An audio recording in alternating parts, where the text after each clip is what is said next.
পাহাড়ের বুক চিরে ঝরছে স্বচ্ছ জলরাশি, প্রশান্তিতে গা ভেজান ভ্রমণ পিপাসুরা। এটি খাগড়াছড়ি রিংছা ঝর্ণা। প্রায় ১০০ ফুট উচ্চতার ঝর্ণা আর নয়নাভিরাম প্রাকৃতিক সৌন্দর্য উপভোগে এবারও ঈদ ও বাংলা নববর্ষের ছুটিতে ভিড় করছেন দর্শনার্থীরা। এছাড়া আলুটিলা গুহায় মশাল হাতে ঘুরে বেড়ান অনেকে। ভিড় রয়েছে জেলা পরিষদ পার্কের ঝুলন্ত সেতু, মায়াবিনী লেক, দেবতা পুকুর সহ প্রতিটি পর্যটন স্পটেও। খুবই সুন্দর একটা পরিবেশ, বেড়ানোর জন্য খুবই ভালো। না আসলে কেউ বুঝতে পারবে না এখানকার প্রাকৃতিক সৌন্দর্যটা কিরকম। আলুটিলাতে আসলাম, ভালো লাগতেছে। পর্যটকদের নিরাপত্তায় কাজ করছে টুরিস্ট পুলিশ। কোনো ধরনের অপতৎপরতা যেন না ঘটে সে ধরনের আমাদের আগাম তথ্য আমরা সংগ্রহ করছি, আমাদের গোয়েন্দা নজরদারি আছে।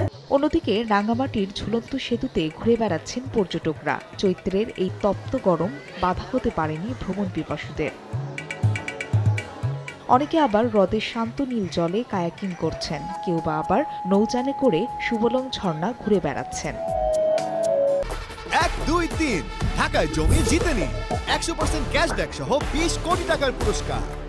রাঙ্গামাটি আমার অনেক ঘুরতে ভালো লাগছে। নতুন একটা নেচার আমি দেখতে পেয়েছি, আর এখানের পানি আর এখানে ঘুরে ফিরে আমার মোটামুটি ভালোই লেগেছে আমার। ঈদের টানা ছুটিতে লক্ষাধিক পর্যটকের সমাগম ঘটবে বলে আশা ব্যবসায়ীদের।